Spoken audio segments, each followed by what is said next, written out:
Kwaziwa imakadi muri yeZimbabwe aiwa kufara kusangana nemi pane chimwe chirongwa kana sirari mwezuva ndinoziva vakawanda takapesera kuonana mugore rapera asi hazvirevi kuti ndinenge ndisipo ndinenge ndiripo sisonke ndopaipa munonzwa Andrew akuti toda kupa kutenda kuna soko vangu vakatibatira mushini katinenge tiri tese asi ndonzwa vamwe vachiti soko wacho habude pakamera soko wacho anongotaura ari kuseri kwekamera munoziva zvamunenge muchida kundiunza panzvimbo yeshumba zvinhu zvisina kumira zvakanaka kune vasingandizive zita rangu ndinonzi Thando klasi ndiri muyera soko nhasi zvamuri kuona kuti shumba taisudurudza ndatoita zvekutoita plani kuti shumba vabve nekuti munonyatsoziva kuti zvezvishumba vana mainini vanowani mainini vana shumba vanewani zvekuti vaseparate vanhu vavo zvinotonedza saka ndatoona kuti security wise regai nditaure namai guru chihera kandomati mafambiro akuitwa nashumba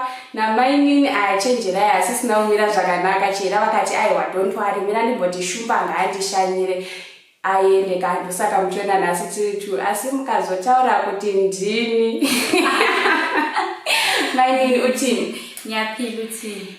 Mnani right.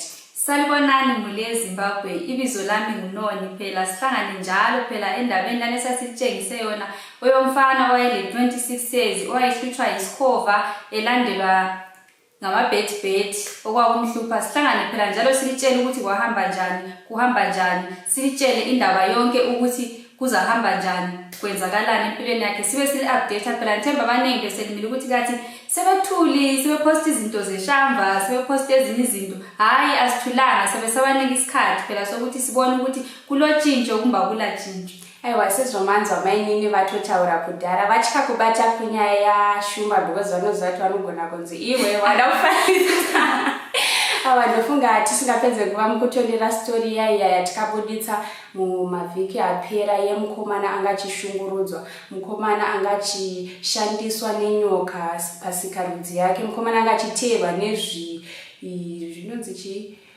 zvibheti achiteerwa nemakondo achiteerwa nemazizi achifamba achinzwa mavoices akangosiyana-siyana munoziva kwemakore akawandisa ndofunga vakawanda munonyatsoziva kuti vamwe venyu ipapapa zvikatongonzi mwana rara achichema kusiri kuti hanzi mwana aroyiwa kana kuti aita sei pamwe anenge achida mukaka munomuka makamhanya muchienda kunobvunzira kuti hanzi chii chiri kuitika asi nemakore asangana nemukomana uyu nedambudziko iri anofanira kunge ari munhu atenderera atambura atoona kuti problem yangu aiite ndosaka akazosvika pakubata Drewmas media zvikanzi Drewmas media ndaona mabasa muri kuita ndaona muchibatsira vanhu vakasiyana-siyana ndaona mabatsira mamwe matambudziko ekuti neniwo ndaifunga kuti hazvigoneke ndosaka ndauya ndichichema kwamuri kuti dai mangondibatsirawo padambudziko renyu ndosaka maonaka takakupai nyaya iyaya munoziva kuti isusu hatingoti nyaya ikanzi yauya nhasi totomhanya tatuya nemunhu anobatsira ayo tinotanga taona kuti nyaya yacho yakamira sei taiongorora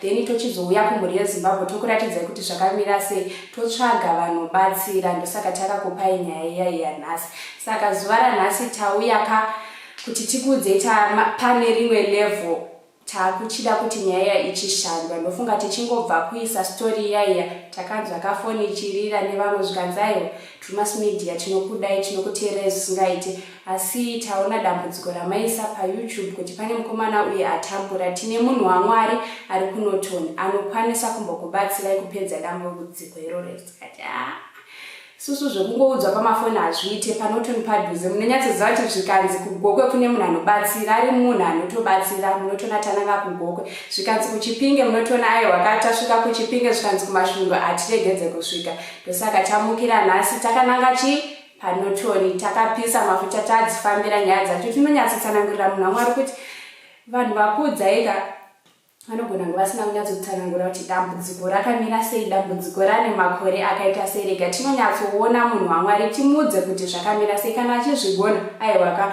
tomupa basa kuti aite.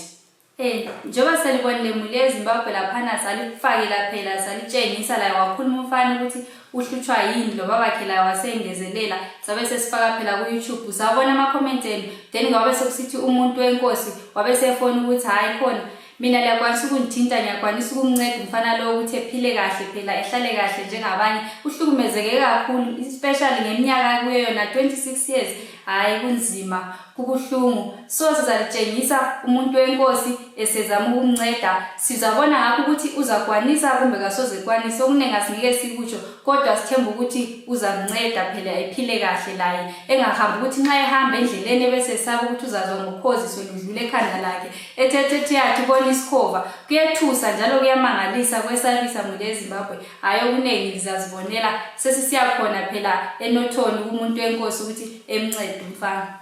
Makadi muri Zimbabwe. Zita rangu ndinoitwa Prophet BT Chikomo. Kana vanondiziva vanodaidza kuti Prophet Burning Bush. Gwenze rinopfuta. Izvi zvandiri kutaura izwi rakasvika kana kuti vanhu vakauya kuzo approach maringe nemukomana ari kutambudzwa aiyamwiwa Sikarudzi nenyoka, nekuteerwa namazizi, nekuteerwa nezvibheti. Life yake yakasungwa ichiteerwa nezvakawanda.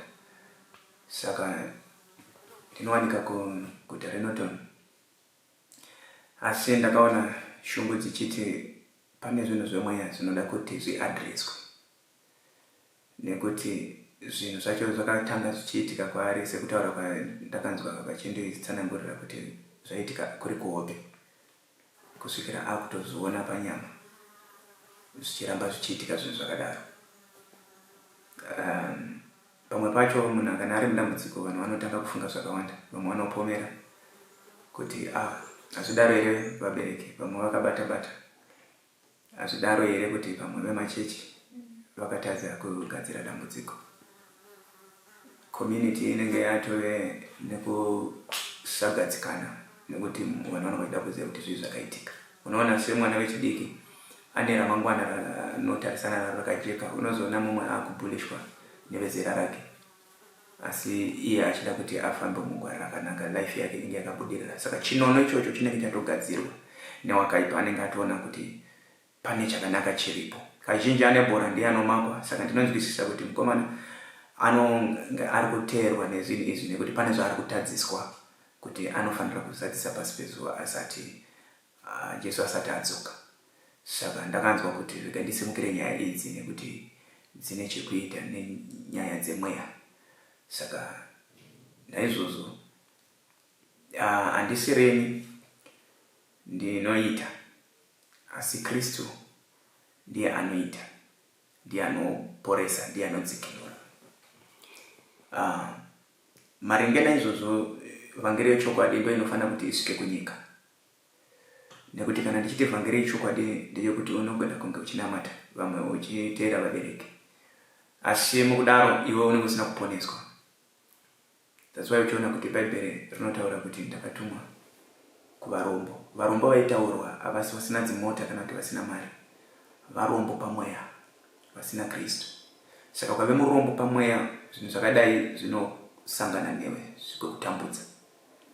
Saka muchaona kuti hakuna gwenzi kana zvimwe zvatingaita kunze kwekuti munhu akapiwa Kristu, Kristu akararama maari. Ndiwo mushonga mukuru wandakatakurana nawo kuenda mumusha iwoyo. Kristu zvinorevei? Zvinoreva kumugamuchira uchitenda nemwoyo wopupura nemuromo wako. Zvinotaura kubhabhatidzwa maringe neshoko raMwari kamwe chete muzita raKristu.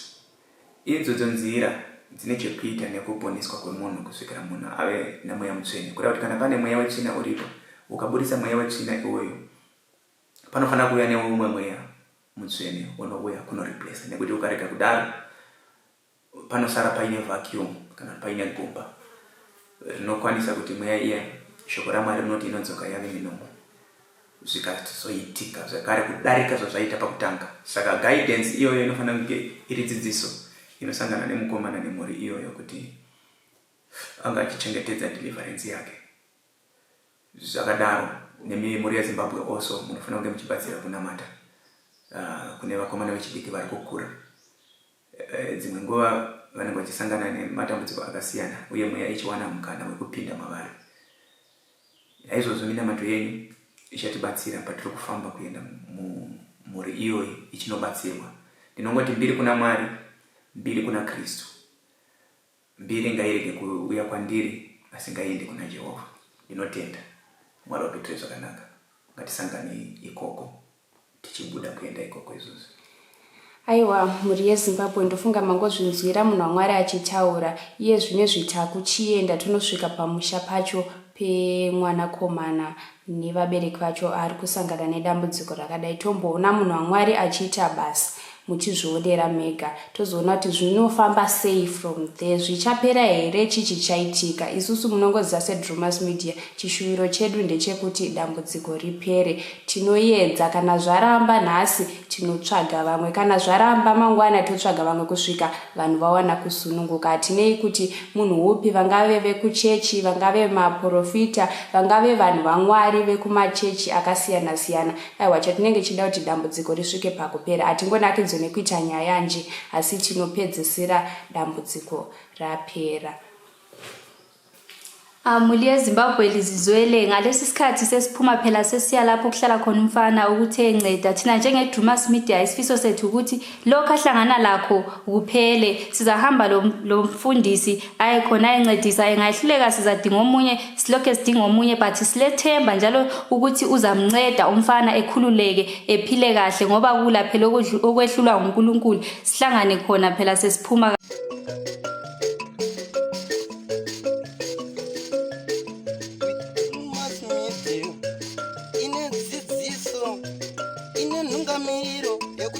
Kwarare upenyu ndipo patinoona anasekuru vedu ari masvikiro nemapositori, topa kumatendo kuvayera shumba vatidzidzisa nekutipawo gwara iri.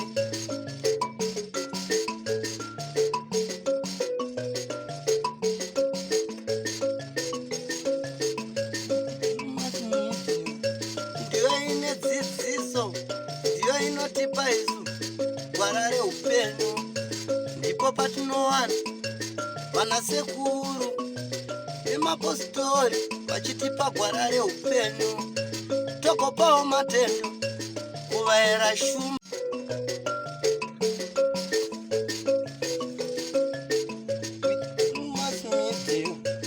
Ine dzidziso, ine nhungamiriro yekutipa gwara reupenyu, ndipo patinoona anasekuru vedu ari masvikiro nemapositori, topa kumatendo kuvayera shumba vatidzidzisa nekutipawo gwara iri.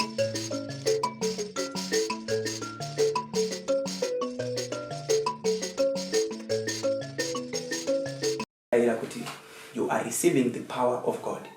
When you receive that power, harisingori simba renouya mauri usingagoni kurishandisa, but iro richakuudza zvekuita, richakufambisa munzira dzaunofana kufamba, richakutendera zvekuita, rigokurambidza zvimwe zvekuita. Uchaona kuti that's where you have to give yourself and sacrifice, because you giving your soul to God. Urikuisa moyo wako kuna the Creator. Ndokuyobva yati ida Mwari wako nemoyo wako wese, nepfungwa dzako dzese, nesimba rako rese. So it's the time that you just need to submit yourself to God. Tichinamata Mwari watitire zvakanaka. Baba ndinonamata nezita raJesu. Tinokuda kuti ungofuga kunamatira as the Lord appreciates the work that is in you, that is being bestowed in your life. Ngatisimudze unongosimudza maoko. Kusimudza maoko wakadai. Kusimudza maoko is a sign of surrendering. Kana muhondo ukange wakasimudza maoko autenderwe kupfurwa nekuti uri kusarenda kuti hondo inonzi ceasefire. So kana uchiuya kuna Mwari ukasimudza maoko uchisarenda, uri kuratidza kuti it's a ceasefire. Hausisina simba rako rauchashandisa, but uri kusubmit to the higher power. Whenever the higher power comes, the lower power, it has to bow down. So when you're going to do this prayer, uchanamata nemazwi aunotenda mumuromo wako, mazwi iyayo ari kutaura kuti every power which is less, let it submit to the higher power. According to the Bible says, mabvi ose achafugama, ndimi dzeso dzichapupura. Pauri kutaura uchitaura uchishama muromo wako, uri kupupura, ndokunonzi kupupura ikoko. Uri kutaura kuti Jesu ndiani? Ndi mambo. Ngave ishina mambo muupenyu wangu. Mwana mudiki ndinaimbotaura kuti mwana asati akugona kutaura, ukamisa mugwenga kusina vanhu, haana language yaanotaura, anodzoka asina chaanoziva. nekuti hakuna mumwe munhu. Saka mwana anodzidza language yaanogara achinzwa mazuva ese. Akanzwa pachidaidzwa baba ndozizwi raanotanga kutaura kuti baba, akanzwa kuti mai ndozizwi raanotaura kuti amai, kusvikira akugona kutaura mama languages ese. So naizvozvo each and every day ramba uchinzwa mazwi epfuma yaMwari. Anonzi munhu haararame nechingwa chete asi neshoko rimwe nerimwe rinobva muromo waMwari.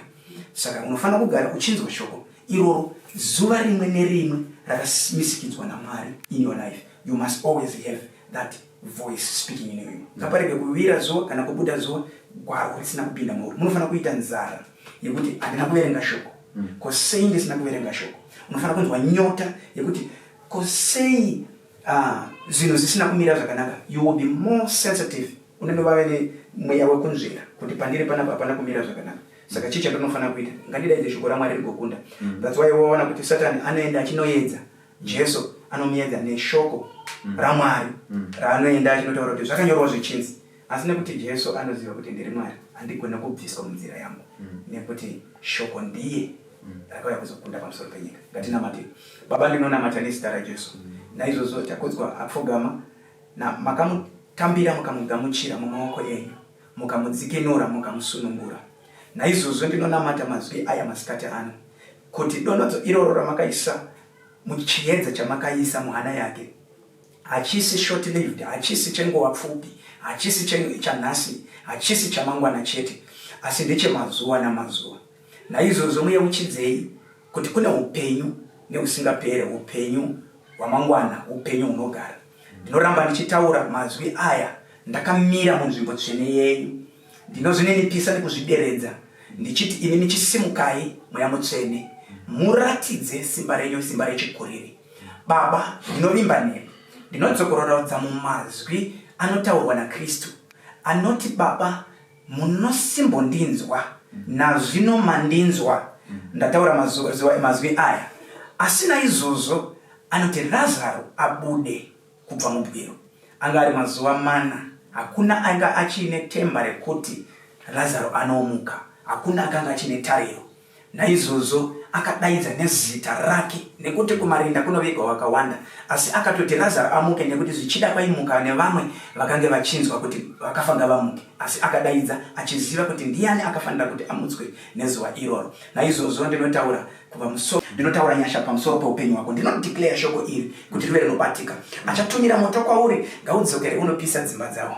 Achatumira mapfumo kwauri ngadzokere anobaya vana vako. Achachera makomba pauri vana vake ngavawire maari nezita raJesu Kristu. Ndinoti uropafadzwe. Uyo achakuropafadza ngaaropafadzwe. Uyo achakutuka ngaave akatukwa zvachose. Mazwi aya ndinoadudzira nekuti ndinotenda simba riri pamusoro pangu. Naizvozvo ramakaisa pamusoro pangu mukandiratidza chiedza chekuti munorarama. Naizvozvo chiratidzai mumaziso atakudzwa izvozvi kuti muri unorarama, mumubate, mumuchengete mazuva ake upenyu hwese, amire pamusoro penyika achipupura kunaka kwenyu, achiparidza shoko renyu. Baba ndinonamata nekuti imimi ndimi munodana vanhu asi munotsanangura vamwe. Shoko rotaura kuti makadana vakawanda asi rivezve zuva rekupedzisira kunzwa kuti kune zvinotumwa munyama iyi. Ndinodyara simba raMwari, ndinodyara simba ramweya mutsvene. Munoti pfekai nhumbi dzekurwa nadzo. Naizvozvo wapfekedzwa chishongo chamweya mutsvene pakumugamuchira nekumutenda. Chiraramiswa, chiponeswa, chikundiswa muzita raJesu. Baba ndinotenda nekuti munozviratidza muhope dzake, mukufamba kwake mumugwagwa. Fambai muchitevera kunyange nekupfudza tsoka dzake kune vanoda kudzinokora. Ave chakavanzika chekuti haaonekwe nezvinoonekwa nevanhu panyama, kana vakavive mweya iri mweya yakaipa vasakwanisa kumubata, haachabatika. I declare the untouchable spirit upon your life. Hauchabatika. In Jesus' mighty name, do not declare. In Jesus' mighty name, do not declare. In Jesus' mighty name, do not declare. In Jesus' mighty name, do not taura zita iri nekuti hakuna rimwe zita guru pamusoro pezita iri. Kutaura kwandiri kuita zita rekuti Kristu, ndinotaura kundengendeka, kudonha pasi kwezvinobhururuka muzita raJesu. Izvozvi ndichitaura izvozvi, hakuna zai rezizi richachochonywa mwana, Hakuna muroyi achatasva bere achiti anouya kuzokurwisa. Ndinotaura kutyoka nepakati kwebere rataswa nemuroyi nezita raJesu. Ndinotaura shupa kumazai akandirwa namazizi. Ndinotaura kupofomadzwa kwezvikwambo, kupofomadzwa kwezvidhoma, kupofomadzwa. Oh my God, in the name of Jesus. Hakuna chinofema chingauya chikatumirwa kuupenyu hwako chingakubaya kana chikakubata. Ndinotaura miseve inodzokera kune achaituma. Baba, nezita raJesu, zviratidzei mazuva ekurarama kweupenyu hwake. Naizvozvo achipupura Kristu pamusoro poupenyu hwake. Chimuzodzai nekumuombeka. In Jesus name. Pfungwa dzake hadzina achadzibata. Hakuna achatora nekubvura pfungwa dzake zvekare. Muzita nemuropa raJesu Kristu ndinokutendai nekuti muri mutsvene. Mbiri ngaipiwe kwamuri. I pray. Amen. Nemazwi aya ndichideclare ndinoti naizvozvo muri iyi yaitirwa zvakanaka nekutendera kuti tive tichinamata munhu. Hakuna munhu anoenda. Bhaibheri rinotaura kuti, Kristu anotaura kuti nekuti vakanga vachimudaidza nemamwe mazita vakamuti Zerubabhel, kureva kuti mukuru wemadhimoni. Akati zvingagoneka here kuti Satani asponze umambo hwaasingatendi, kureva kuti izvozvo hazvigoneke. Ndiri kuti kudii? Hakuna vabereki vanotendera kuzonamatirwa kana kunamata muimba mavo kana ivo vakabata zvakaipa. Hakuna zvakadaro. Nekuti havagone kusapota umwe umambo ivo vari kune umwe umambo. Saka naizvozvo simba raMwari riri pamusoro pemba ino, riri pamusoro pako. Ngarikuchengete mazuva ose upenyu hwako.